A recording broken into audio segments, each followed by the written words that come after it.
વડોદરા શહેરમાં ભવ્ય તિરંગા યાત્રા યોજાઈ। નવલખી મેદાન ખાતેથી ગાંધીનગર ગૃહ સુધી યાત્રા યોજાઈ હતી। આ યાત્રામાં મુખ્ય અતિથિ તરીકે ગૃહ રાજ્યમંત્રી હર્ષભાઈ સંઘવીએ ખાસ હાજરી આપી હતી।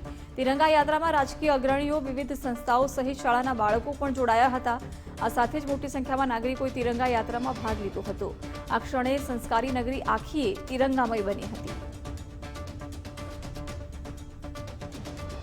તો ગૃહ રાજ્યમંત્રી હર્ષભાઈ સંઘવીની ઉપસ્થિતિમાં તિરંગા યાત્રા યોજાઈ હતી, જેમાં વિવિધ સંસ્થાઓ, શાળાના બાળકો અને શહેરના પણ લોકો મોટી સંખ્યામાં આ તિરંગા યાત્રામાં જોડાયા હતા। ગૃહમંત્રી હર્ષભાઈ સંઘવી હાજર રહ્યા હતા। અનેક રાજકીય અગ્રણીઓ અને વિવિધ સંસ્થાઓ સહિત શાળાના બાળકો પણ આ તિરંગા યાત્રામાં જોડાયા હતા।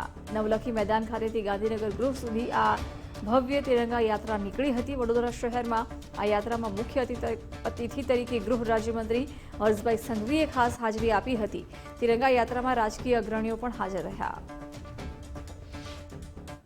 વડોદરા શહેરના સૌ નગરજનોએ સાથે મળીને દેશભક્તિના રંગે રંગાયા છે।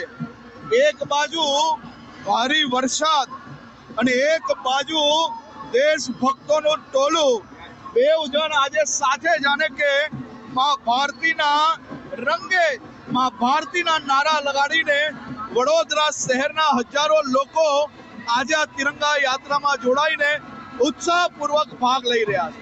આ વખતની થીમમાં ખાસ કરીને સ્વચ્છતાને જોડવામાં આવ્યું છે। સૌ લોકોને અપીલ કરી છે તિરંગા યાત્રામાં દેશભક્તિ જોડે જોડે સ્વચ્છતાનું ખાસ ધ્યાન રાખવામાં